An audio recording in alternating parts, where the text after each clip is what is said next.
the organizing committee cordially invites all of us to the inauguration ceremony of the 33rd Annual Conference of the Indian National Association for the Study of Liver. May I take the honor to invite our chief guest, Professor Dr. Rajesh S. Gokhale, Secretary, Department of Biotechnology, Ministry of Science and Technology, New Delhi. May I also request Dr. R.K. Dhiman, our President INASL, to please escort him to the stage. I request the bouquets. Go, go, go, go, go. Wait.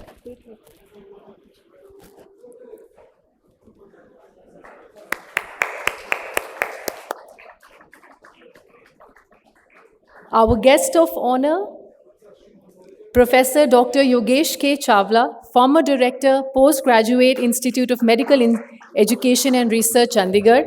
May I take the honor to request Professor Ajay Duseja, Secretary General INASL and Organizing Chairperson INASL 2025, to escort sir to the stage. Dr. Sunil Taneja, Organizing Secretary INASL 2025, may I request you to please escort Professor Dr. Vivek Lal, Director, Postgraduate Institute of Medical Education and Research, Chandigarh.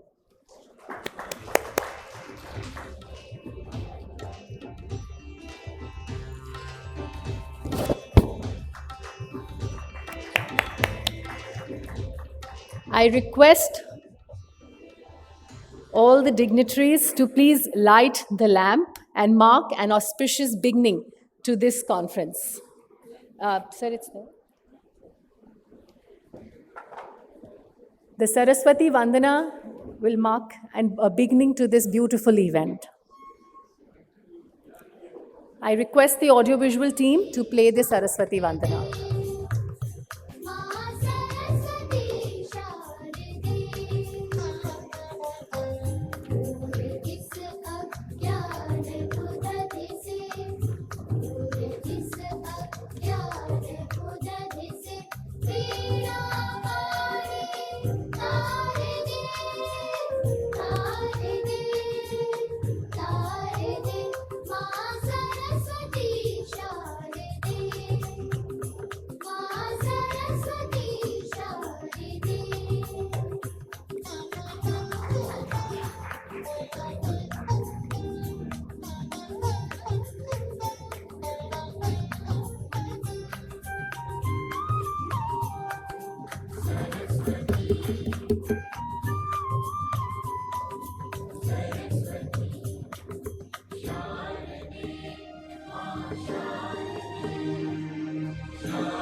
This marks an auspicious beginning.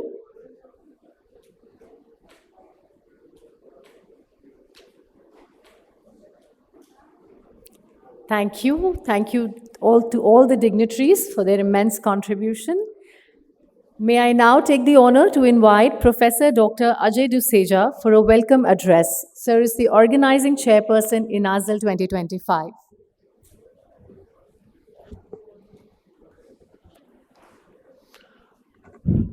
A very warm good evening to everyone. Professor Dr. Rajesh Gokhale, Secretary, Department of Biotechnology, Government of India.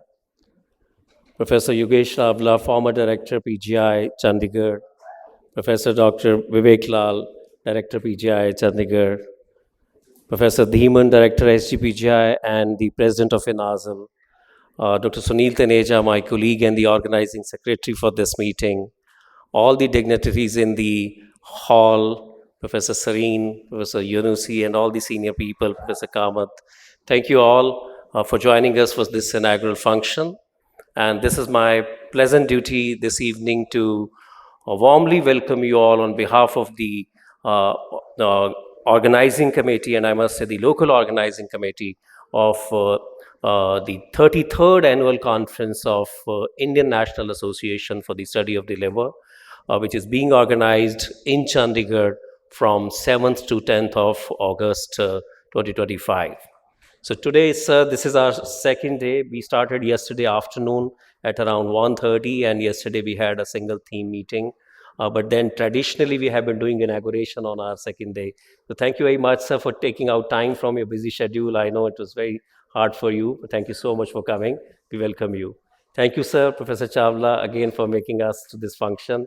Professor Lal, again, thank you so much, and all the dignitaries. And with this, may I now request Professor Dhiman, the President of INASL, to officially again give you the presidential address and welcome you on behalf of the Governing Council of INASL. Thank you.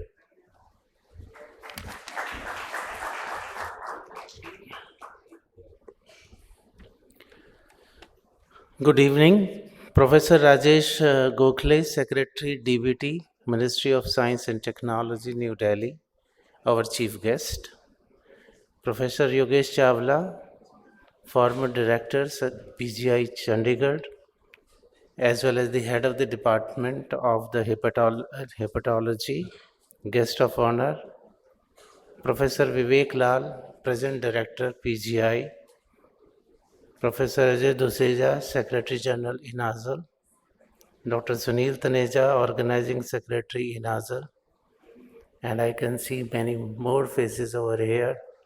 Professor Patrick Kamath, Dr. Dhawan, Dr. Yonosi, Dr. S.K. Sareen, dear colleagues, ladies and gentlemen. First of all, once again, I would like to welcome the dignitaries on the dais as well as off the dais also, speakers who have come from abroad, international, as well as the national speakers also, and the most importantly, delegates of this conference, postgraduates, and I welcome to you through this conference as well as the city, beautiful Chandigarh. All you know, the INASL is a professional organization dedicated to promoting the study and management of the liver diseases and the liver research in India. So every year we have one annual meeting that is mainly in the first week of the August. And you know that the pattern is the same actually. We start with single theme. This time it was the method and then followed by the postgraduate course. And I'm very happy to announce and tell you that since 2015, this postgraduate course is very regular. It is an integral part of our conference, and none other than it is Professor Patrick Kamath comes every time and conduct this postgraduate course. And the most important parts also the clinics by liver clinics by the Patrick Kamath also. In addition to the annual meeting, we have 2 to 6 midterm meetings. They are usually the single theme. It could be on the vascular disease of the liver, method, and any the theme that can be the part of the single theme conferences also. And I am happy to tell you that this organization has its own journal. That is the Journal of the Clinical and Experimental Hepatology also. And it was started from the Chandigarh only when there was an annual conference in 2011, and since then this journal is doing very well. At the moment, the current impact factor is 3.2. And in addition, this organization in INASL has many task force also, particularly on the hepatitis B, C, hepatocellular carcinoma, as well as the measles, many more. And on the main purpose of these task force is basically making the guidelines for the Indian guidelines in these diseases that I have just told you also. I think that is the great job the INASL is doing as far as the teaching part is concerned, patient care part in form of the making the guidelines as well as the research also. And recently, we have the collaboration for the American Association for the Study of the Liver from America, as well as the INASL from the Europe also. And only this year, we had the combined webinar on the World Hepatitis Day that was dedicated to the hepatitis program also. And we have collaborative programs with the INASL also. And today the postgraduate course was basically essentially was the best of the INASL also. And how can we have the Indian implication, whatever the findings they have been discussed today. So these are the things that I wanted to tell you about the INASL that has been working for a last so many years also, and we each year the conference is improving and it's functioning and everything is improving also. Thank you so much. May I now take the honor to invite Professor Dr. Ajay Duseja, Secretary General INASL, for the Secretary's report. Sir, this year I had two pleasant duties. I have been the Secretary General of INASL for now last 4 years. I took the second term. But then since the meeting was happening in Chandigarh, I was also the organizing chairperson. So I was wearing two hats this year. And we were organizing this meeting in Chandigarh after 14 years. So the last meeting of INASL happened in Chandigarh was 2011. That time under the leadership of Professor Chawla and Professor Deeman, and this is after 14 years that we are organizing. So, as I said, I have been the Secretary General for last 4 years, and this is my duty now to show you and everyone what we have done in last 1 year as the society. As I said, the motto of the society or INASL is to promote the discipline of hepatology in India. We are not very old association. We have a bigger association like Indian Society of Gastroenterology. The liver group separated out from Indian Society of Gastroenterology later. As of today, we have close to 1,420 members of the Indian National Association for Study of Liver. So every year, we promote this membership, and in last 1 year, we have had around 200 members, new members, who have become members.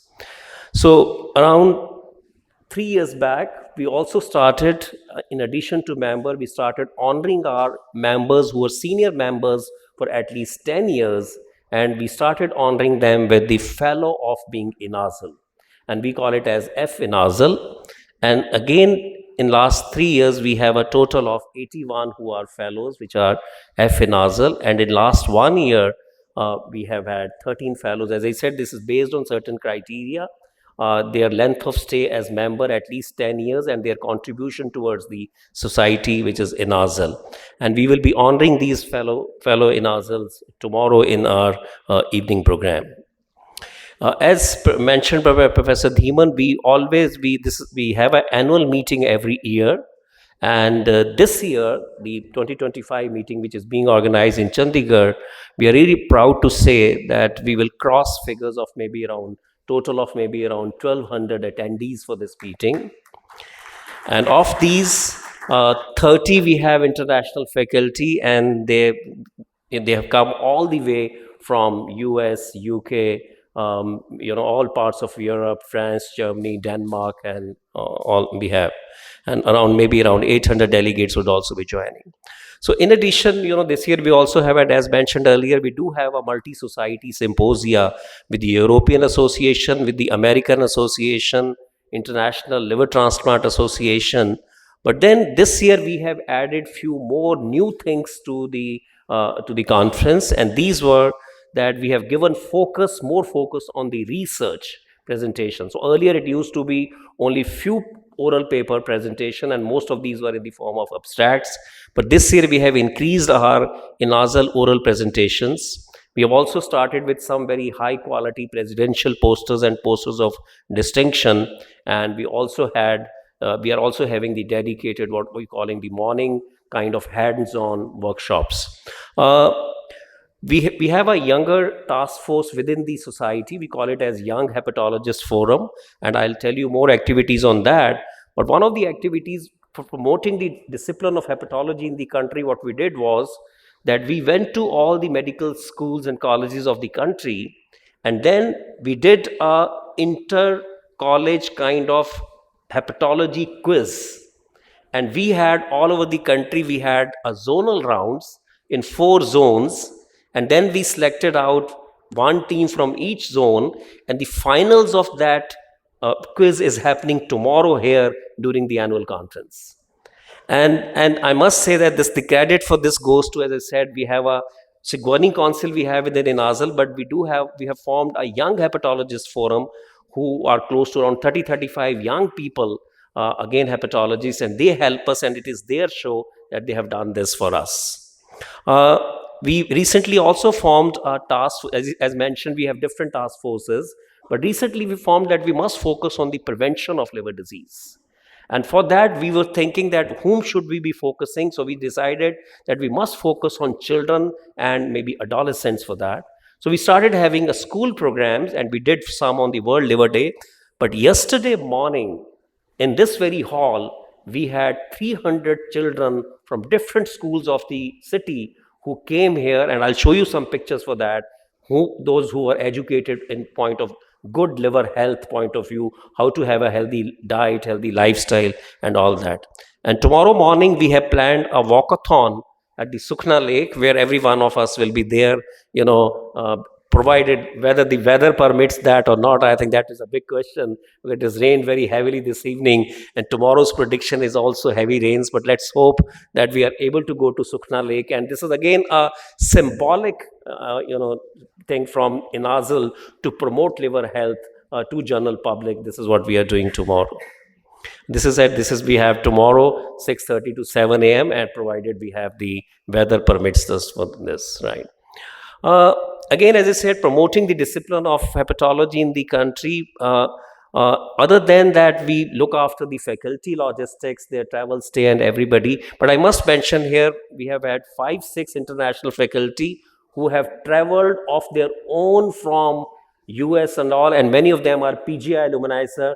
And I think hats off to them and a big clap for them. So this year we have had a record-breaking, more than 500 abstracts have been submitted for this meeting. This is a record-breaking ever in the history of INASL. This has happened, and as I said, we have divided them into various things, but as a gesture from INASL, what we have done is that to all these young people, we have given registration and accommodation bursaries. So this is registration is complimentary for them, and even on twin sharing basis, we have arranged their stay in different hotels in the country. And even to the oral plenary and the young investigator session, I think we have even given them the travel bursaries also. So as mentioned, in addition to our annual meetings, we do have various academic meetings throughout the year, and we call them as midterm meetings. So we had one in January, which was focused on portal hypertension. We have an ongoing series of fatty liver disease, CME for physicians. And as mentioned, we just had a webinar on viral hepatitis with the ASLD. For next year also, we have already planned, 3 meetings on liver cancer and 2 other meetings in Kolkata and in Mumbai. We also endorsed various meetings. So this last year, we have had multiple meetings on liver, which were endorsed by INASL. In addition to World Liver Day and World Hepatitis Day, another day which is now being observed globally is known as International Fatty Liver Day or International NASH or MASH Day. So INASL is very, very active on this, and this year on 12th of June, we had multiple activities throughout the country, and where more than 3,500, 4,000 hepatologists and gastroenterologists of the country participated in, again, educating people for fatty liver, organizing CMEs, awareness programs, and various press conferences, and even the screening camps were done throughout the country. As I said, we have this preventive program, and one of the preventive program which India started this, I showed in my presentation yesterday also, that INASL has joined hands with Rotary International, and we are calling this as a ROCO program, ROCO to stop. This is INASL and Rotary combating childhood obesity and fatty liver. And again, we are going to the schools and recording the anthropometry for children and looking at that how many of them are overweight and obese, and then sensitizing them for good liver health. As mentioned by sir, I think we have this journal, the Journal of Clinical and Experimental Hepatology, which started in 2011. But as of today, Dr. Anand is the editor-in-chief. It has reached its impact factor of 3.3, which is one of the highest for the I would say GI or liver journals in the country. I think this is one of the highest. International associations, again, I think Professor Dhiman mentioned on this. We have had our representation at Amsterdam this year in May at European meeting, and INASL representation is happening now in INASL, and ASLD is also being represented now in INASL, and also the International Liver Transplant Society. These are again some of the glimpses and the pictures of INASL's presence in the recent INASL meeting at Amsterdam. As I said, we have had these new beginnings. I mentioned about the young hepatologists who are helping us, and we're doing this all India quiz. Another thing the young hepatologists they have done is that we have not many of them. They are, I think, sitting in this hall. They are, the basic scientists. So there was a little disconnect between the basic scientists and the clinicians. And these young, hepatologists, especially the basic scientists, are helping us in kind of connecting both the clinicians and the basic scientists. And so today morning, we had a very successful morning workshop on basic science, where these basic scientists and the clinicians, they were together in, again, teaching the younger people. We started few orations. Dr. B.N. Tandon oration, second in addition, will happen this year. And we also started one award last year, which is known as Professor J.B. Delavri Award for the published work in community and preventive hepatology. And for this year, we will be giving award during this function.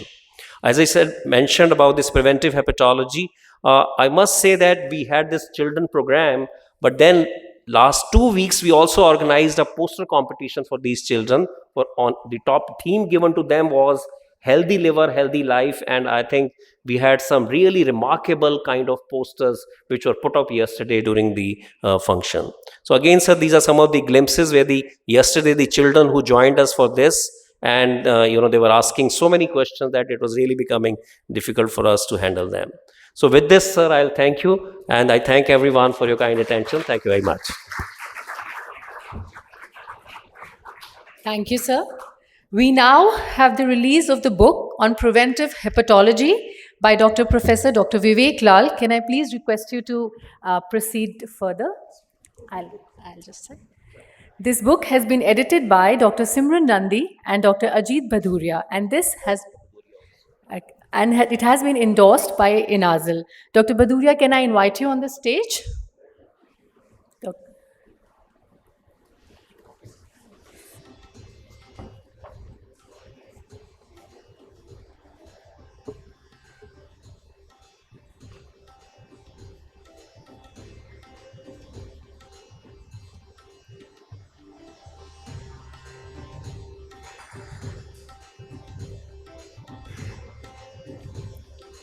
The book on preventive hepatology.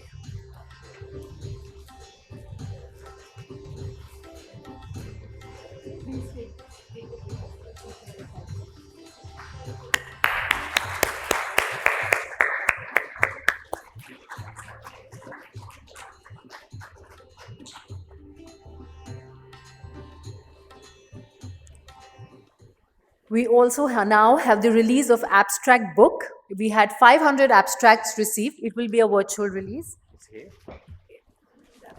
Abstract, yes. It should be coming online, yes.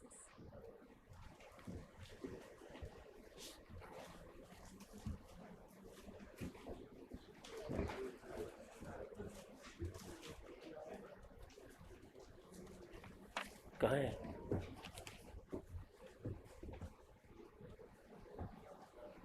You just press it. Okay. Come here. So press enter. Press enter. Okay, sir, enter. This one. Yeah. So it's on the screen. So it's there. Oh wow.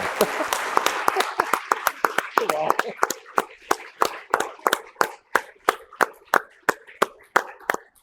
Thank you, sir. Thank you. Dr. Vivek Lal, can I request you to please address the audience? So after what Ajay said, there's hardly anything left for me to speak, but I will.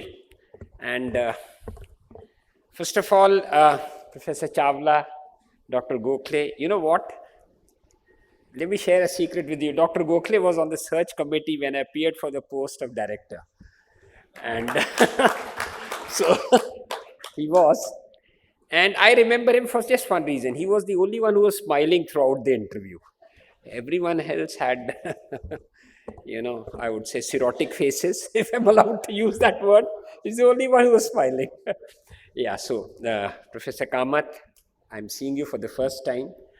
And everyone else in this hall, Professor Chawla, Professor Gokhale, Professor Dhiman, Ajay Doseja, Sunil Taneja, and everyone else. My friend, my batchmate Gopal Dhali, who's been with me since yesterday. Gopal and I did our MD together. We are one of those lucky guys who did our MD from PGI in those old days when we had human values and there was nothing called human rights for residents. Let me tell you that. Be very clear. Professor Dilavri, Professor Chawla will very well remember that when we were told to come at 8 o'clock, it meant 7:30. It didn't mean 8:05. It meant 7:30. And those are the days and those are the times that I grew up with. And Professor Chawla, I still remember, now I'll speak to you as a MD resident. There were two very important, developments when I was doing my MD in 1987 to 1990. The first development was the publication which actually shook the world, Budd-Chiari syndrome. I think you produced the largest series on Budd-Chiari syndrome, and that was in Medicine, which is published from Johns Hopkins, Baltimore. You were there, Dilavri was there, and Dr. Bhambri was there. And we were supposed to know that inside out. And the second important publication was by Professor Sareen on portal gastropathy, if I'm not wrong. So I remember, I'm okay. I remember everything, So, but these were some of the things that actually were so fascinating at that time.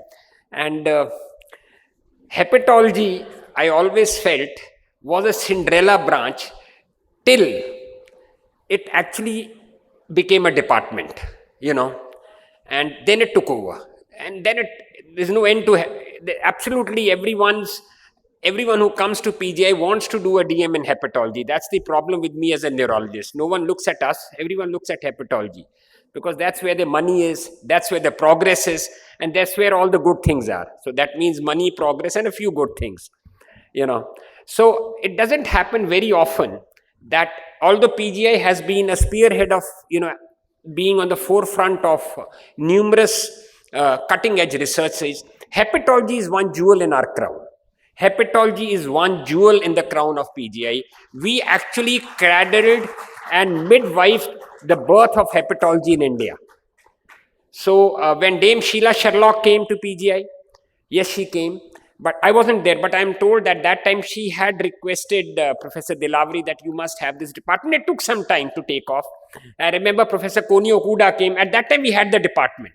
Did we have that? Yes, we had the department when Professor Koni Okuda came. And I was there in the class and I attended that lecture, and it was like God. It was Star Wars, because I remember, and I'm honest about it, Satish Mehta, S.K. Mehta called Marvin Schlesinger and Dr. Dilavri not to be left behind, called Koni Okuda. And those lectures, it was Star Wars, two giants, one after the other, coming at 1 month apart. And who was the gainer? Residents.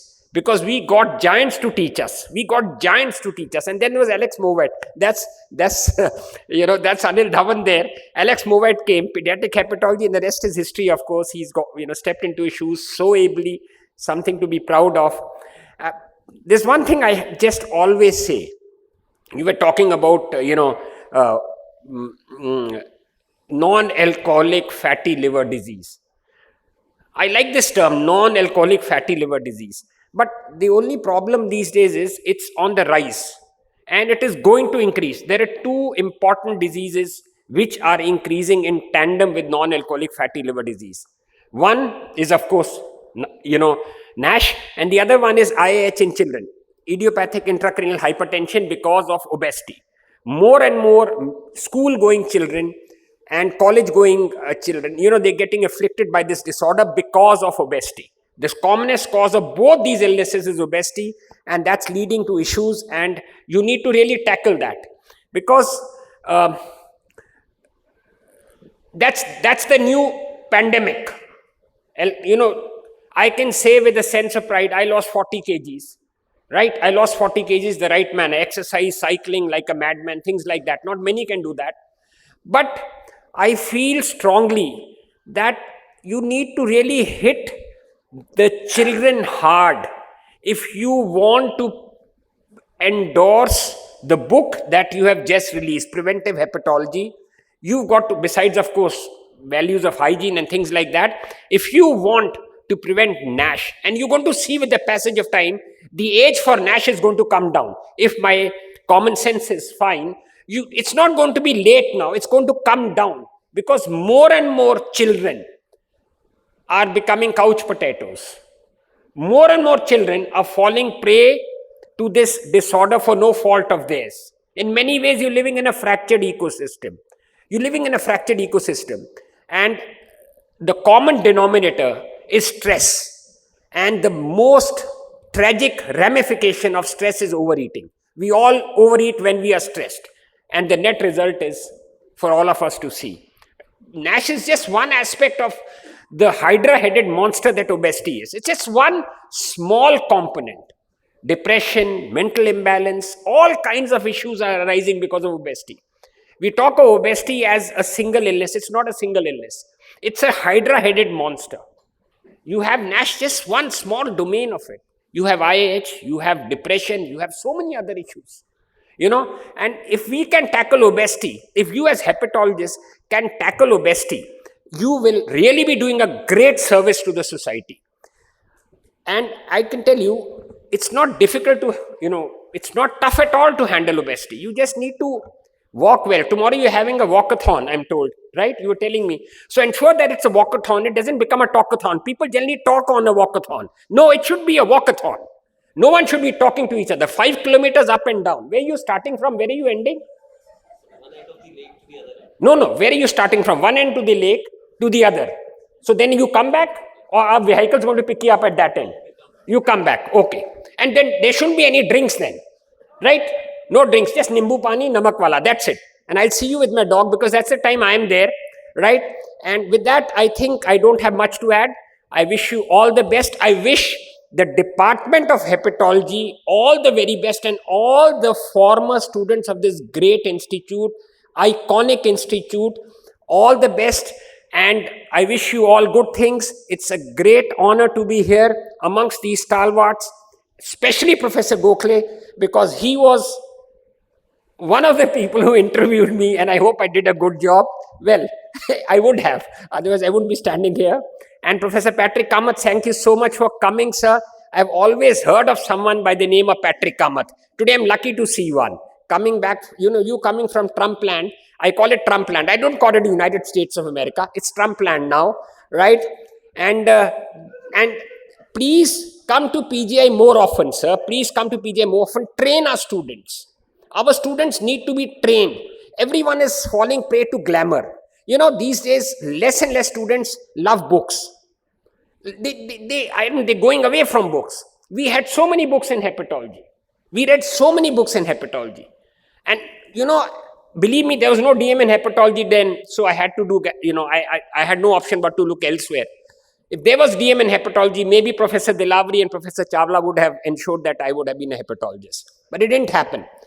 But that's because we used to read a lot of books. Luckily, there was no Google at that time to misguide you. We had books, books and books.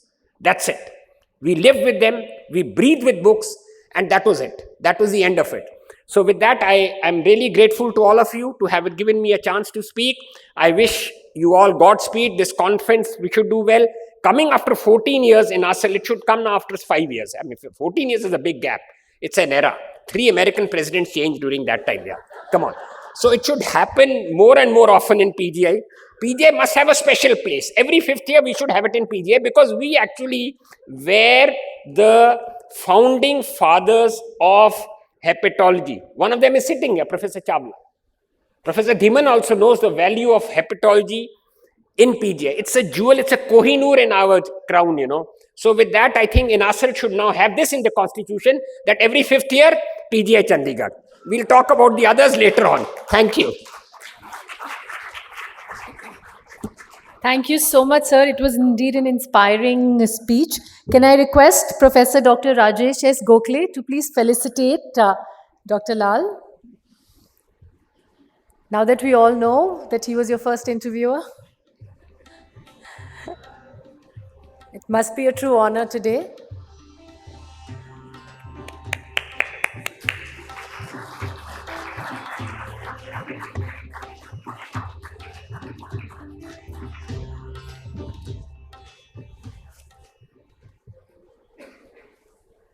Can I invite Dr. Ajay to please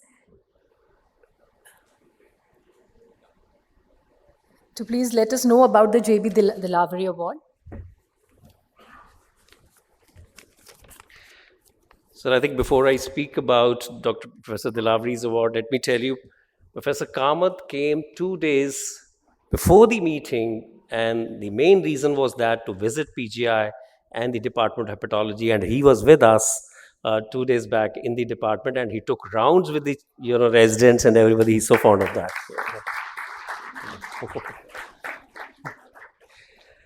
So now coming to one of the awards which I said we started only last year, and this is about Professor Dilavri. Most of you know the former head of the Department of Hepatology, our guru. When I joined as senior resident in PGI, he was heading the department, and Professor Chawla was there, Dr. Dhiman was there. So then we went on. That time again, there was no DM hepatology, so I also had to do DM gastroenterology, and then finally I came back to hepatology. But then Professor Dilavri was very passionate about community work.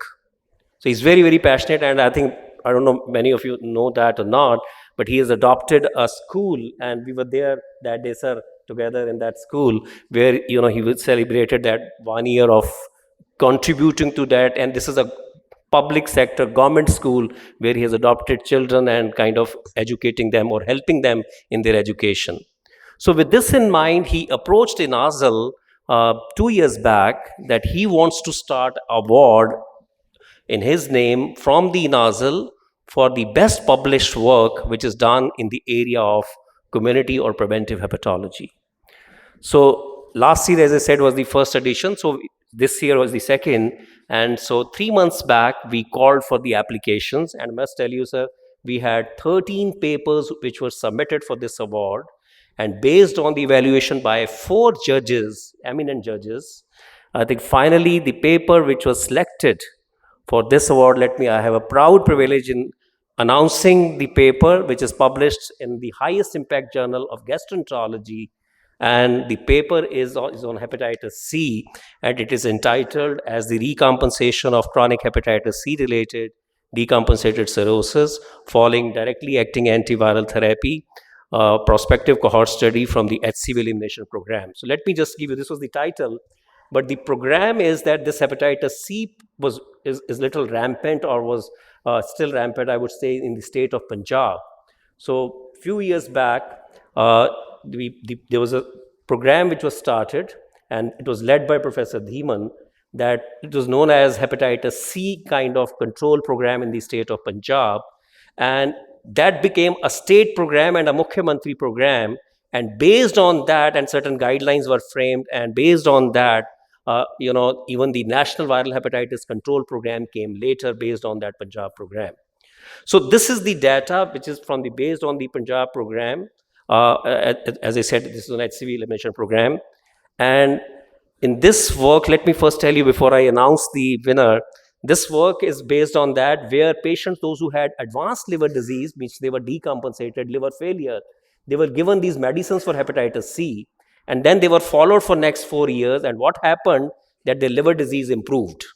They required less of transplant. They had less of liver cancer. And this is a 4-year study in around 1,150 patients.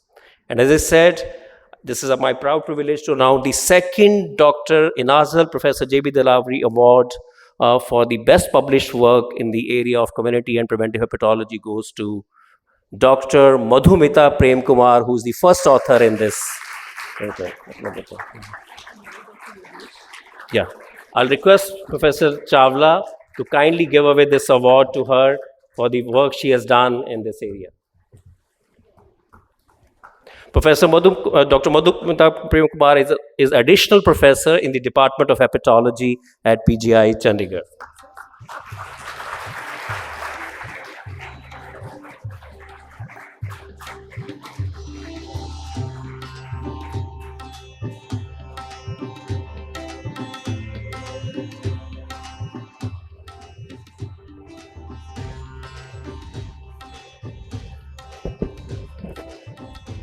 Congratulations, ma'am.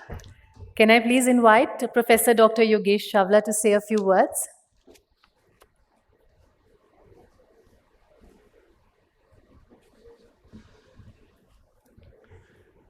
Good evening, everyone. Professor Gokhale, thanks for coming for this program. It's been a great honor for all of us. Vivek, thank you for coming here. Dhiman, the president of INASL, Ajay, who's done a commendable work during this meeting. And for the next 2 days, again, you're extremely busy. And of course, Sunil and their entire team from the Department of Hepatology. It's a pleasure standing in front of you all.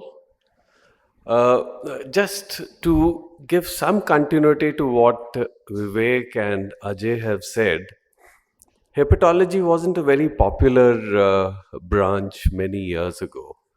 And when we joined in 1980 PGI, we just used to have 3 to 4 patients twice in a week. And we were just 1 or 2 consultants that time, Dr. Dilavri and myself. But over the years, we saw that the problems of liver increased significantly. From what was hepatitis B earlier on, got shifted to hepatitis C, fatty liver disease. But the most important problem now, which is bothering all of us, is alcoholic liver disease, apart from metabolic liver disease.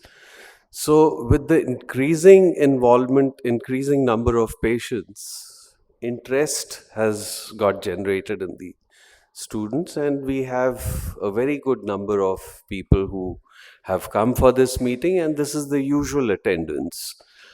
So, PGI has been the first to start the fellowship in hepatology in the country. After a lot of struggle, there was a lot of sibling rivalry, but we did manage to do it in 2010. And it was after that that Dr. Shiv Sareen came out with his Liver Institute, which again is a name anywhere in the world. We all are very proud. And over the years, there are now 8 to 10 departments which are giving fellowships in hepatology. This is something that has been admired by the British Society of Gastroenterology and Hepatology. They have not been successful as yet, but we could manage to start this program. The other thing, what I wanted to say is that a lot of research is going on in hepatology. And since Professor Gokhale is there, a lot of innovations in hepatology have happened over the years. One of the innovation which Dr. Sareen's unit has come out with is an artificial liver in collaboration with IIT. We at PGI also have come out with some sensors which estimate the urea, creatinine, sodium, potassium, ammonia, something like a glucose monitor. So that is of a big help. It hasn't been commercialized, but some work is going on. So innovation is something that we need to get into more, with so many people having been around. There are a lot of institutes which are helping in the collaboration between the IITs and the medical institutions. We had a good collaboration with IIT Ropar, and we could achieve something. We had started an innovation bazaar in the institute to get good ideas from the students, and they were ideas worth getting them commercialized. And while Dr. Vivek Lal was appreciating the recognition of PGI, I would like to say that in 2012, the US ambassador to India, Richard Verma, he made a specific visit to PGI to thank all the doctors who have now settled in US and have contributed to the well-being of that nation. So it was such a proud moment for all of us, for an ambassador to come to the institute and say thanks. So I don't have to say much, but congratulations, Ajay and Dr. Dhiman, for carrying on the flag of hepatology in the country. Ajay is holding the flag in PGI and doing an extremely good job with his colleagues. Liver Institute in Delhi, again, is a marvel by itself. Thanks, Shiv. And thank you all for coming, and hope you enjoy the next 2 days. Thank you, sir. Can I request Professor Dr. Rajesh S. Gokhale to please felicitate Dr. Chawla?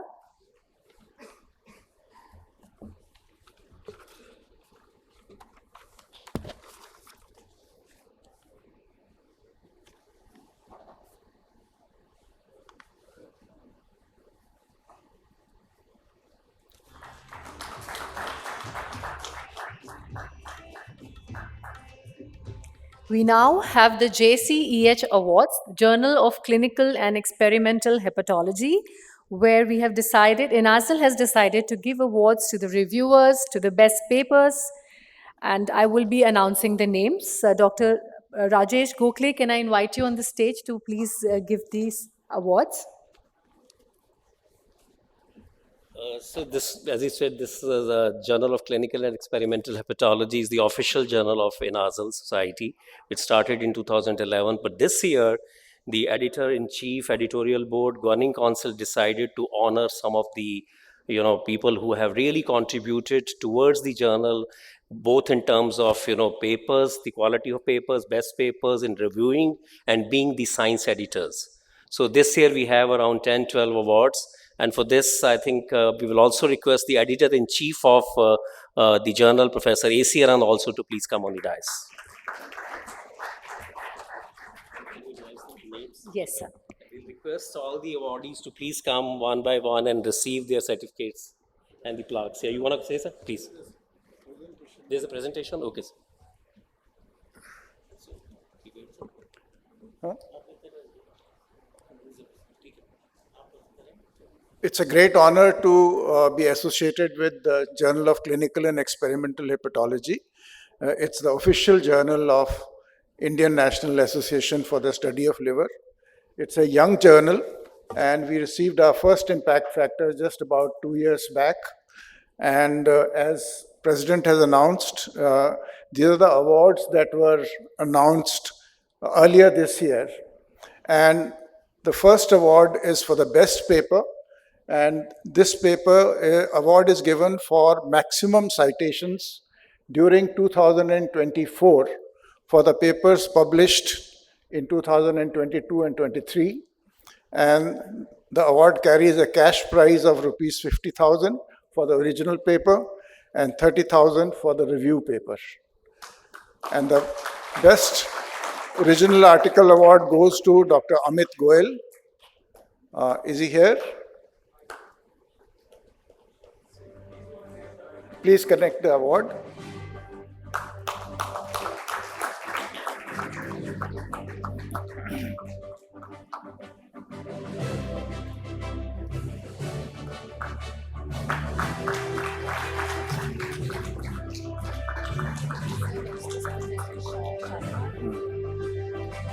The next award is by Dr. Shalimar for the best review paper.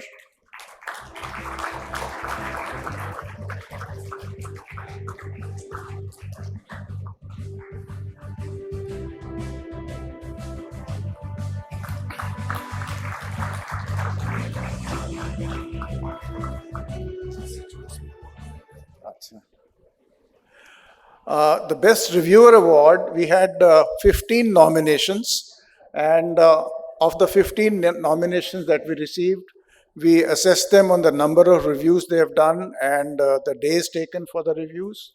And Nominations were given by all the associate and assistant editors, and these were the 15 names that we have received.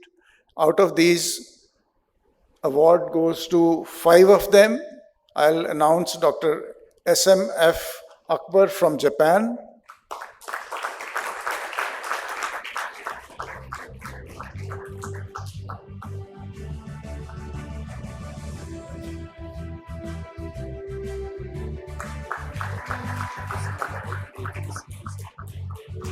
he has come all the way from Japan to receive the award. Dr. Sunil Kumar Dadich from Jodhpur,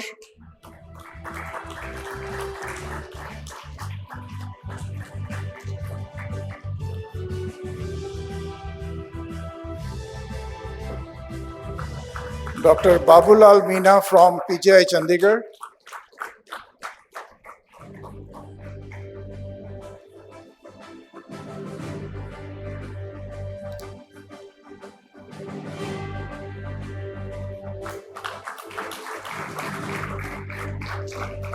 Dr. Mansa Ala from AIG Hyderabad,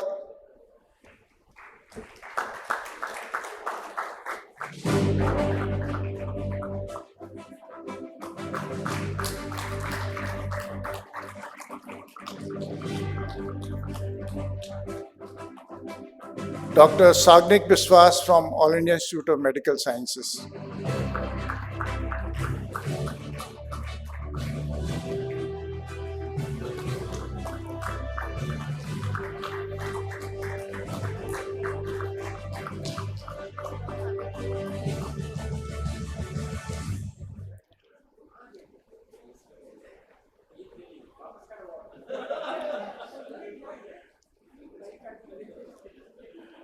We have 3 Best Science Editor Awards.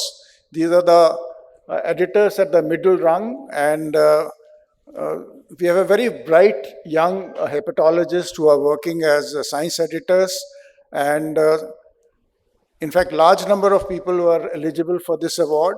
Dr. Madhumita Prem Kumar and Dr. Anand Kulkarni were on top of the list, but they've already become associate editors, and therefore this award was not given to them. Akash Roy and Rohit Kumar also were very high up, and they become executive editor and deputy editor. They were not given this award. The last 3 people were award is being given to Dr. Amit Goel, Dr. Rohit Mehtani, and Dr. Pritam Nath. Amit Goel is from SGPGI Chandigarh.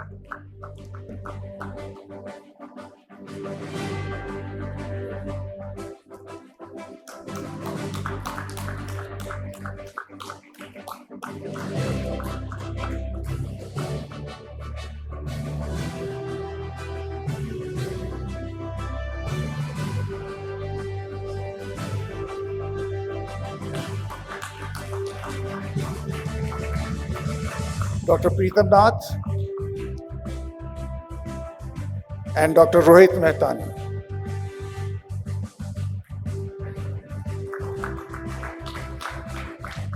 Thank you very much. Thank you, sir. Please join for a picture.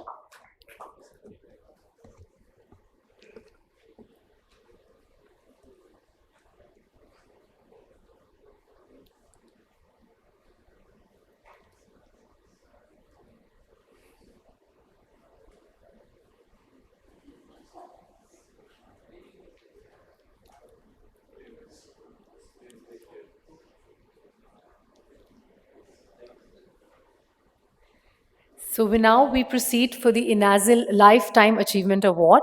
I request Dr. Ajay Duseja to please take this up.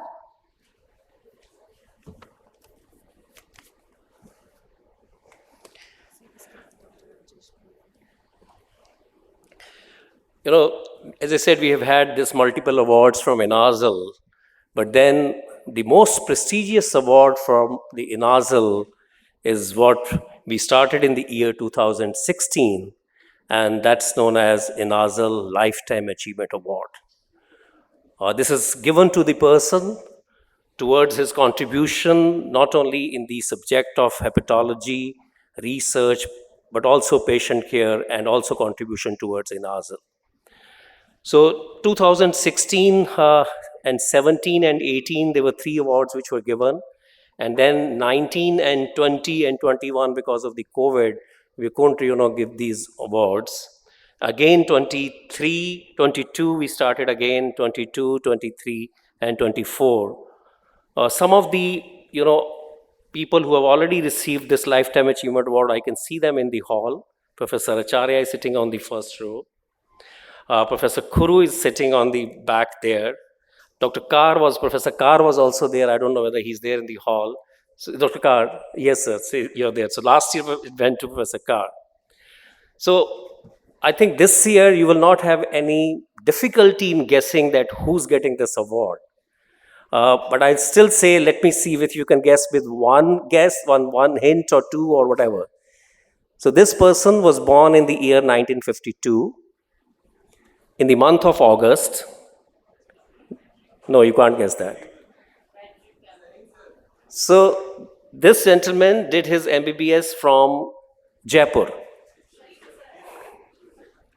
So with 2 guesses, the award has been guessed, and I'll read the biography, late, but this year's Lifetime Achievement Award goes to none other than Professor Shiv Kumar Sareen. Thank you very much. Congratulations, sir, from INASL, and this award goes to you. So as I said, I just said the year of birth, and then it was the Jaipur, and then obviously his DM gastroenterology happened from All India Institute of Medical Sciences, New Delhi in 1982. Professor Sareen, I think most of you know him, but then he's the Professor of Eminence, Department of Hepatology at ILBS, New Delhi, but he's also the Chancellor and the Director of the Institute of Liver and Biliary Sciences, New Delhi. He was instrumental in setting up this institute. I think all of we know that in New Delhi, under the auspices of the government of Delhi. He's the director, WHO Collaborating Center for Chronic Liver Disease and Viral Hepatitis at ILBS. He serves as adjunct faculty, molecular medicine at JNU due to his deep interest and contributions to translational science. He's credited with several new treatment protocols for liver diseases, especially we all know the Dr. Sareen's classification of gastric varices, his contribution towards the varicose bleeding, liver regeneration, hepatitis B, and we know that he leads now the ACLF consortium, the APASL ACLF consortium, the R consortium. He has more than 870 publications due to his credit, and he has edited 13 books on liver diseases and contributed 93 chapters in various medical textbooks. And he has helped develop 23 major guidelines, including 6 major Asian Pacific treatment guidelines in liver diseases. Professor Sareen has shown leadership roles in being the president of the National Academy of Medical Sciences, Indian Society of Gastroenterology, and he's also the past president of INASL, and also the past president of the Asian Pacific Association for Study of Liver, APASL, and chairman of the steering committee of APASL. He has been awarded with various awards, but some of them include the prestigious Henry L. Bocuse Medal 2017 by World Gastroenterology Organization, as also the Ralph Kahn Memorial Lecture at the Institute of Hepatology, London, Professor Tiffer Reynolds Memorial Oration at the University of Southern California, and he has been bestowed with the highest Padma Bhushan by the Government of India. He's also the recipient of Shanti Sarup Bhatnagar Award, the World Academy of Medical Sciences International Prize, INASL International Recognition Award, Om Prakash Bhasin Award, Dhanvantri Medical Award, Ranbaxy Medical Sciences Award, and the Best Teacher Award, besides being the founding editor of Hepatology International. He's dealt with other Board of Governors the Vision 2015 document for the medical education in India during his tenure as chairman of the Medical Council of India. So with these words, may I now request Professor Sareen to please come on the dais to receive this Lifetime Achievement Award from INASL. I'll request Professor Gokhale to kindly honor him with the Lifetime Achievement.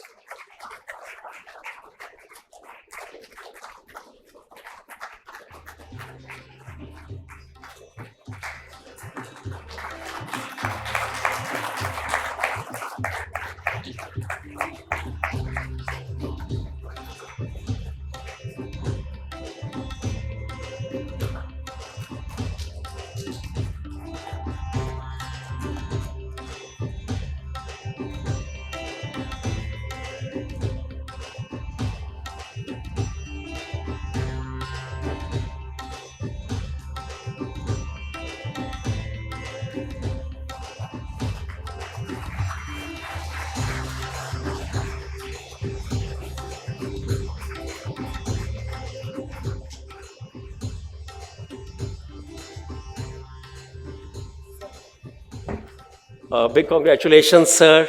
And I'm sure you would like to say a few words here. Thank you. Please.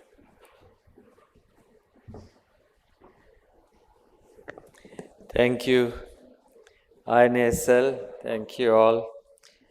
I've received a few awards in life, but this being recognized, I think, is amongst the best awards I have received. Thank you. I'm a bit nostalgic, and I'll try and share a few instances. First, I would like to thank the Almighty God, my parents, and my teachers who made me see this day.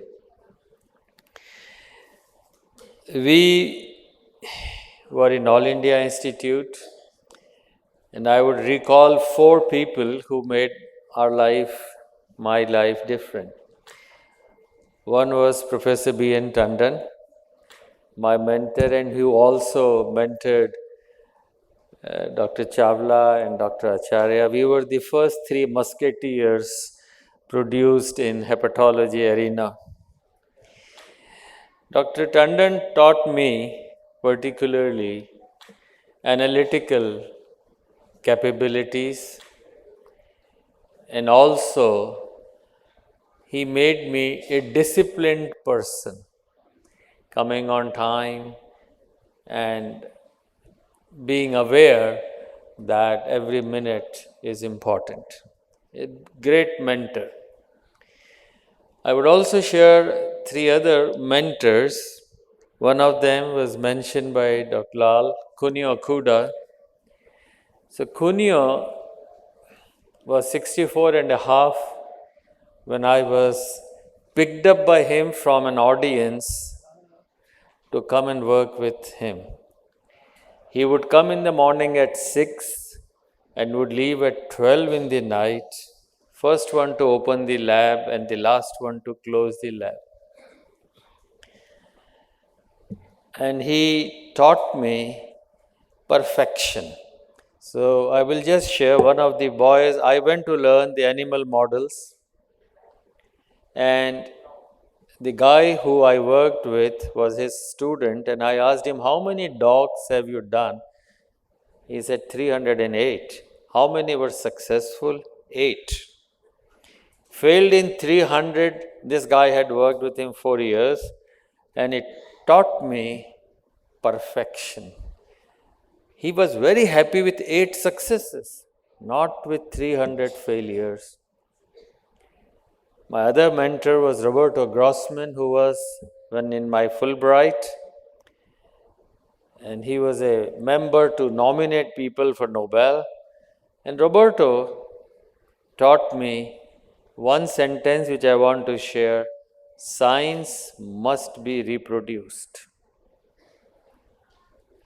And it made a huge impact on me, huge impact. How analyze data, how to work. And the third person who made a huge, fourth person was Hubert Bloom. He was the one who discovered occult hepatitis B. And so Hubert, I worked for a short time in Freiburg, and he taught me basics, whether it is northern, southern, Western. So the guy would see a nature paper and say, oh, this is a rubbish paper because the gel is not good. So the quality was on how you look at the product. And these three things or four things made me into a hybrid. Roberto was a gastroenterologist, Roberto Grossman, who did 2 years in cardiology. He was the first hybrid who could do invasive cardiology being a gastroenterologist. And therefore, there were changes that I would like to share. The Lifetime Achievement Award, this was part of me, which I learned and I would try to share with people. But what I also want to remind, in 1987, it was Dr. N.C. Nayak at AIMS who called me, Shiv, why don't you take over this INASL? And I had no idea. The pathologist was Dr. Devdhar from Mumbai. It was a pathology group. INSL, Dr. N.C. Nayak, Dr. Devdhar, many others. And I said, well, sir, if you are saying, and we started. There were 29 members in INSL, and I was lucky to serve till about 2004 or so. And there were 460 or some members. And today I see such a proud movement, 500 abstracts. The contribution of the hepatologist to make INSL a global thing is huge. I feel very humbled. I'm not going to say more, but I feel that we all cherish INSL, we enjoy the growth, we will keep contributing. I hope we have more hybrids. To have Dr. Gokhale, a very dear friend and an extremely simple but eminent scientist, great protein chemist and others. So to have you around amongst us shows me we can have hybrids. It shows us that all of you should know that you can achieve the hybrid phenomena. With that, one more time, thank you for giving me this honor, which I will always cherish and remember. Thank you.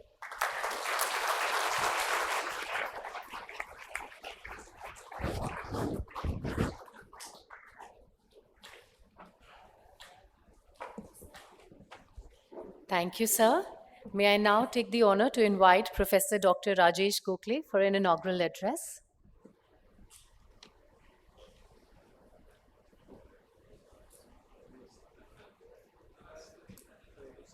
Yeah, you can use these slides. Okay, all right.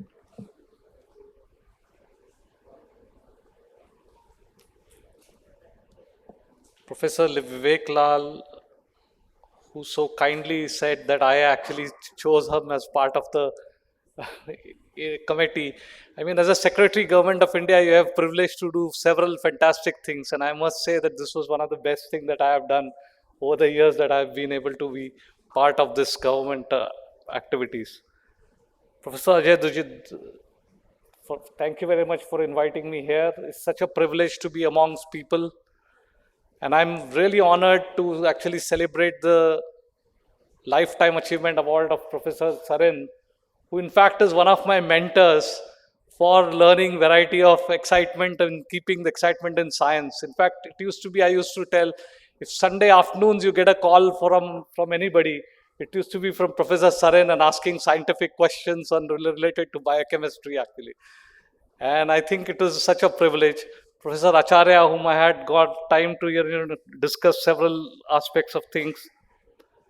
I think Professor Chawla, who's been such a giant in his own ways in several years of activities, and Professor Sunil Taneja ji. And ladies and gentlemen, I thought I should take this opportunity to talk to you of how Department of Biotechnology is trying to shape the country's future actually. And as we embark into this, even though this is a slightly different area, but it's very important to understand because the integrative sciences and engineering and clinical research is likely to be the future for our country's progress. And therefore, I thought I should talk to you about fostering innovations for healthy liver, but also talk to you about several of the other aspects that we very, very interested and excited to take forward. First of all, let me congratulate INSL for doing such fantastic stuff. Your really exciting year of journey was so amazing to look at. I must really say that many of such bodies, if they do fantastic things, you'll have enormous energy and enthusiasm in the system that is very critical and important. So my warm greetings to organizers, all the clinicians, hepatologists, and all the researchers and young trainees over here. I did look up to this journal actually, and once in a while I do read this journal because of some interest that I have lately developed in studying liver as one of the key organ for my research purpose, looking at immunometabolism perspective of liver actually. And I will talk to a little bit about it. And I found this really interesting article that I read about it in hepatology research about taking care and guidance paper on nomenclature, diagnosis and treatment of non-alcoholic fatty liver disease. I think it's very important for us to look at these parameters that are defined because it sets standards for how one want to look at the clinical care and perspective of it. Let me give you a perspective of how Department of Biotechnology is developed as a great enterprise in Government of India's perspective. In 1986 onwards, it's been involved in cutting-edge research, innovation, and then we started this area of entrepreneurship with BIRAC actually, which has developed into a variety of exciting ventures and bioincubators across the country.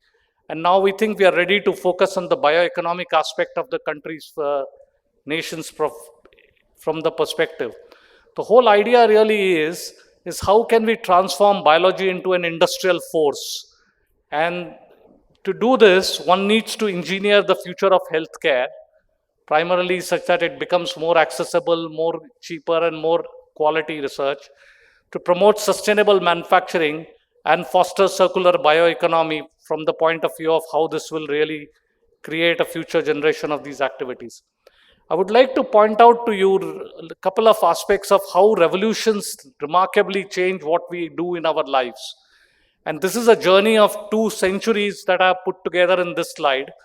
So if you really look at the growth in all across the world, average growth before the 17th century used to be 0.1% year-on-year growth in terms of its GDP actually. I think once the spinning wheel started, yarns of textile and the Carnot engine actually led to the engine revolution, really the growth changed, quintupled, and 0.5% of growth was observed after that. After that, the growth actually picked up. It was 0.9% in the later years of the 18th century, and then 19th to 20th century, it picked up to about 1.9%. With the IT revolution, it is about 2.8% year-on-year growth that we are seeing in the country actually. But it's amazing what right now what we are possible to do is the mechanization of the world changed the entire ecosystem into a kind of innovation ecosystem where activities got mechanized, then they got electrified, and then got digitalized. And what is likely to happen in future is the biolization of the entire world ecosystem actually. And that's where the combination of technologies, the convergence of various activities, engineering, biotechnology, biology, chemical sciences, and all of these will work together. And in fact, artificial intelligence get embedded with it. In fact, if you look at the present predictions, it's believed that the growth may be about 11 to 12% a year on year from next 2 to 3 years on actually. Now this explosive growth means there is explosively new technologies emerging constantly on the various horizons. And it's an opportunity for every aspect of life to really remarkably change and carry forward the activities. I will show you one video just to give you a perspective of how world was some time back and how it has changes actually, because sometimes, you just forget what the world would be in 5 years' time to come. So please look at this video actually. I think, can you put the volume here? What is a wash? Clothes. An electric motor spins the cylinder as water is pumped through the machine. Soap is added here, and the agitation removes any soil. What does that wash? That's a refrigerator. Top compartment keeps food frozen. And the bottom compartment maintains the temperature of 38 degrees. And you sell these? We rent them. So you sell electricity, and then you rent all the things that need electricity? More or less. We don't need any of these things. Well, the conveniences. Their use gives you time to do other things. What other things? Well, like other chores. You invent machines to do those, then what do we do? Go on a picnic. Go for a swim. Go to the cinema. You can enjoy a more leisurely life. It ain't more leisurely, because we gotta work more to pay for all this stuff. He's got you there. This is the future. Every home in New York City has electricity. They have refrigerators. And some even have electric stoves. Now here's the thing. We buy all this stuff, we're not working for ourselves anymore, we're working for you. So you can see this is a show that, a serial that happened in 1935 in United States actually. And you can imagine how difficult it is to imagine now world without electricity, without washing machine, without refrigerators. And in only 100 years, less than 100 years, everything has changed. Everything has got digitalized. Everything will completely compact into a very different models. And that's what will happen once the industrial revolution will around biologize the world. Super efficient, super small systems, amazing ways of, digital world will connect with the biology world actually to be able to carry out activities that are going to be unimaginatively rapid and efficient. And that's why I think what we are all here for is the how innovation ecosystems completely change the world forever. And that's how the clinical practices was also changed. So to be able to empower this, our country is actually Union Cabinet, chaired by Honorable Prime Minister, approved this BioE3 policy, which is called Biotechnology for Economy, Environment and Employment. And this was launched sometime last year, about in the month of August.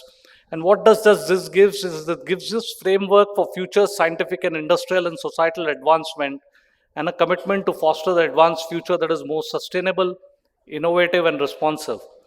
There are a large number of sectors have been identified in these areas actually, and 6 key sectors are, and one of the key one is obviously bio-based chemicals and enzymes. Now in this world where we live, we have about 60,000 to 70,000 molecules are produced as a chemical industry in our country actually. And these are all material world actually of different kinds, starting from textile or, paints, adhesives, whatever you look at. Now all of these are produced by petrochemical industry. Petrochemical industry makes precursors, and these precursors are then converted into these molecules, and these molecules are surrounding all of us around constantly. Now, as we see what is happening in the world today, as the oil and petrochemical industry starts to undergo transitions and all sorts of activities, there will be going to be a stress on the chemical industry part of it. So how do we really envisage the future of our chemical industry? Because without this, nothing is possible to be able to look at. For example, the cloth. If you really look at, initially when we were all children at a young age, we used to have 10 or 5 to 10 cloths now.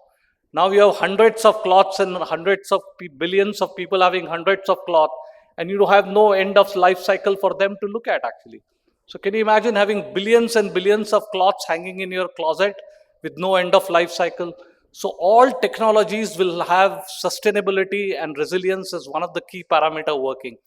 Similarly, look at functional foods and smart proteins, the precision biotherapeutics, climate resilient agriculture, carbon capture and utilization, and future marine and space research. And all of these are going to completely change the way life has been progressing ahead. In fact, in precision therapeutics, I believe that liver is one of the key organ that will play a very, very critical role in different mechanisms and different ways. One of the key reasons for this is the key hub of the body that connects metabolism, immunity, and detoxification pathways actually. And that for this reason, you can look at it, does lots of synthesis. It's kind of now one of the biggest endocrine organ. If you really look at from the kind of hepatokines that it secretes, it controls variety of biological functions in the body. and it's very, very critical and important. In fact, lots of my discussions with Professor Sarin has involved our ideas on how I have evolved into looking into liver as one of the key organ for life. So I'll just talk to you about one work because I couldn't resist myself not to talk about the science that we have done in the liver biology actually. In fact, a very interesting paper that we published, which has got to do with hepatology and immunometabolism of understanding how liver regulates the liver-gut axis. This is how the liver-derived mechanisms that influences the intestinal inflammation. And what we showed in this paper was identification of relay STAT3 pathways in hepatocytes as a potential therapeutic molecule for the inflammatory bowel conditions. Now, most of the treatments for inflammatory bowel conditions are actually targeted towards the inflamed gut. However, it's the inflamed gut that changes the physiology of the bile acids, because the classical perception in biology is that there is a higher amount of primary bile acids and low amount of secondary bile acids. And the reasons for it is an altered microbiota, which results in decreased quantity of secondary bile acids being produced. However, what we showed in this paper in a rather amazing way actually is that classically the relay and STAT3 in the liver does not control your ability of bile acids formation, but it's controlled by an FXR signaling which actually controls the bile acids formation. However, during the inflamed conditions, the relay and STAT3 in fact starts to enhance the primary bile acid synthesis from the liver. And this study is done in mouse actually, where we demonstrated that clearly knockout of relay and STAT3 results in complete abrogation of intestinal inflammation data in a mouse model. And therefore, if one can develop a molecule that targets relay and STAT3 pathway in the liver, you are likely to relieve the inflamed gut, which is actually present in our conditions, particularly in the cases where bile acid dysregulation is involved with it. I think we also worked with Vineet Ahuja from AIIMS on this project. In fact, Vineet provided us some clinical data to demonstrate that the primary bile acids are higher in the patients, and we could demonstrate in these patients that STAT3 and this axis was perturbed. And since then, we've been excitedly looking at liver as an organ that can regulate variety of other functions, and I won't go into details of this because, presently I am more of a bureaucratic role in my perspective. But as we invest in biotechnology, the innovative and equitable healthcare, I think we should have liver as one of the central player actually. As Professor Lal said about liver being the NFLD, being one of the key disease that is going to emerge in our country. And I've heard so many times from Professor Sarin about various aspects of liver as being the brain of the body. And I think it's a wonderful book that he has published. Actually, I don't know, I think how many of you have read it, but I had a chance to take a look at it, and it's a fantastic book to really try and understand how beautifully emergence of liver becomes very, very important. But I really think that there are a lot of gaps in terms of understanding liver and functions of other parts of the body, of how does liver regulates and controls biological functions that are very critical. Of course, one of the most commonly known is a fatty acid control mechanisms, the secretion of variety of factors, the detoxification pathways and various activities that happens. And I think therefore what we should do is to start to bring out something what I would like to call a liver health score actually for everybody. One can put out this kind of a liver health score identifying by using FibroScan or even better technologies what one can look at. And know your liver primarily because this is the most important organ in my opinion to maintain the systems of the life. So how do we really change this scenario? And I'm going to cut short my talk because I think I'm already over my time. But I think through Department of Biotechnology, we are very keen to bring in digital health as part of the activity of human endeavors actually. Presently, as you reveal symptoms through diagnostic tests, drugs for each conditions are given. And I've taken an example, for example, T2D and NFLD and dyslipidemia person. Even though you can be on the pharmacotherapy, you can't predict whether the person is going to get a metabolic and cardiac condition or you're going to get a sarcopenia markers coming very early. What you can predict is you can look at the flattened cortisol rhythms, which says that the continued stress exists, and the visceral fat on DEXA actually. So how can we actually look at the left axis in a way such that one can predict the trajectory of diseases in terms of what future world is going to be? And I believe the biology is going to drive the healthcare ecosystem in a quite dramatic way, shifting from the symptoms to systems focus actually. And for example, with multi-omics AI twin data and other models that will be developed, you can have a continuous data collection. And this data collection will be converted into pathway level dynamics of how systems impact one another. Therefore, you can use knowledge graph to actually analyze the data.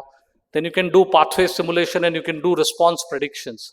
And together, this will come out as a personalized health plan system, which will be then allow clinicians like you to really get future perspective of what will emerge out of it actually, because you have a complete integrated picture in front of you actually. And I believe the digital twin, which is engineering of the future healthcare, is likely to be the disruptive model for the clinical session actually. For example, in a patient, what we look at presently, you can almost say that this is an HPA axis disruption that has happened in a patient. That means hypothalamus, pituitary, adrenal gland axis is kind of altered. Therefore, there is a high kynurenine metabolites and there is a chronic stress physiology. And because of oxidative burden, the pyroglutamate and cysteine elevations have impaired glutathione recycling. Your mitochondrial dysfunction is leading to TCA intermediates accumulations. Your muscle breakdown is leading to a sarcopenia risk, and the gut immune escape has collapsed. So that's the kind of symptomatic analysis that you can do as you get into a computer analysis-based perspective. And the prescriptions of tomorrow likely to be, tailored and targeted strategies. For example, polyphenols and bile modulators for lipid dysfunction. Zinc and NAC will be provided to restore redox tone. L-theanine and pranayam to downshift the chronic HPA activation. And the muscle loss reversed by high leucine diet and home-based resistance exercises.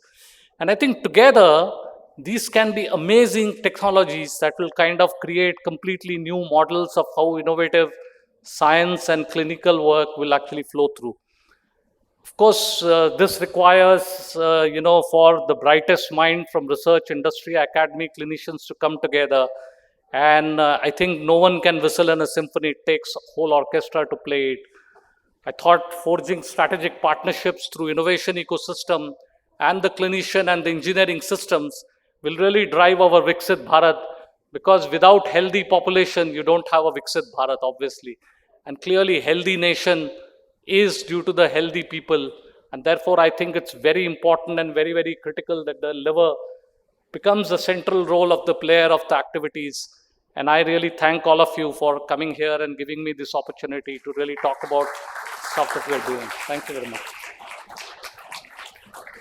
May I request Dr. Yogesh, Dr. Vivek Lal, Dr. Dhiman to please felicitate Dr. Rajesh.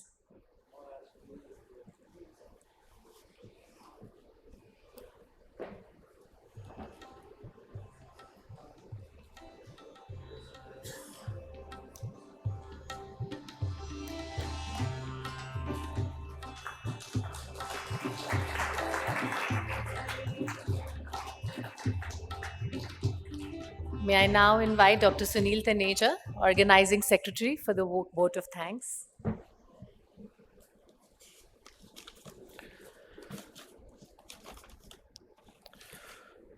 Professor Rajesh Gokhale, our distinguished chief guest for the occasion, Professor Yogesh Chawla and Professor Vivek Lal, our distinguished guests of honor for the occasion, our esteemed international faculty and national faculty, distinguished delegates and invited guests, the dignitaries on the floor. It's a proud privilege for me to propose the vote of thanks for the 33rd annual meeting of INASL. At the outset, I would like to express our heartfelt gratitude to Professor Rajesh Gokhale, Secretary, Department of Biotechnology, Government of India, for taking out time from his busy schedule and inaugurate this conference. Thank you so much, sir, for discussing the innovations in healthcare, and I think that is the need of the hour. And thank you so much for sharing your phenomenal research as well. I think that will stimulate the young scientists who are sitting here. I'm extremely thankful to Professor Yogesh Chawla, ex-Director PGI and ex-Professor and Head, Department of Hepatology, PGI Chandigarh, I think he's been the constant and guiding force behind us, and he's been supporting us throughout all our events. And really thankful to you, sir, for being with us today. I express my sincere thanks to Professor Vivek Lal, Director PGI, for taking out time from his busy schedule and gracing this occasion. Sir, you've been an inspiration for us and always helped us in all our work in hepatology. I also convey my sincere thanks to Professor R.K. Dhiman, Director SCPGI, and the President of INASL. Sir, you've been a constant support for this community, and I really thank you for being here today. My sincere thanks to the European Association for the Study of Liver, the American Association for the Study of Liver, the International Liver Transplant Society, who have endorsed the annual scientific meeting and have actively participated today in this meeting. I take this opportunity to extend a gratitude to all our international and national faculty as well, the delegates from both national and international arena, the postgraduate students who've submitted more than 500 abstracts and traveled from near and far off places to grace this occasion. I would be failing in my duty if I do not convey my thanks to the pharmaceutical companies. I thank my prime sponsors, Zydus Healthcare, Sun Pharmaceuticals, Roche, Torrent, Abbott Pharmaceuticals, and all of the pharmaceutical companies who have supported us during this meeting. Lastly, and not the last one, I thank all the members of the organizing committee, Shefali Singh and a team from Maisha. They are the travel and the hospitality partners, Mr. Ravi Grover, our audiovisual partner, and Mr. Ashish from Lalit, and all my colleagues, my friends, Professor Ajay Duseja especially, and who have been involved in this particular exercise for the last so many months. And thank you for your cooperation and support, and thanks a lot for being here. I thank you all.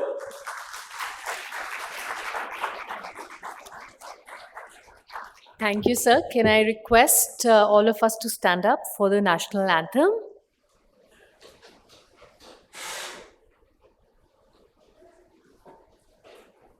जनगण मन अधिनायक जय हे भारत भाग्य विधाता पंजाब सिंध गुजरात मराठा द्राविड उत्कल गंगा विंध्य हिमाचल यमुना गंगा उच्चल जलधि तरंगा तव शुभ नामे जागे तव शुभ आशीष मांगे गाहे तव जय गाथा जन गण मंगलदायक जय हे भारत भाग्य विधाता जय हे जय हे जय हे जय जय जय जय हे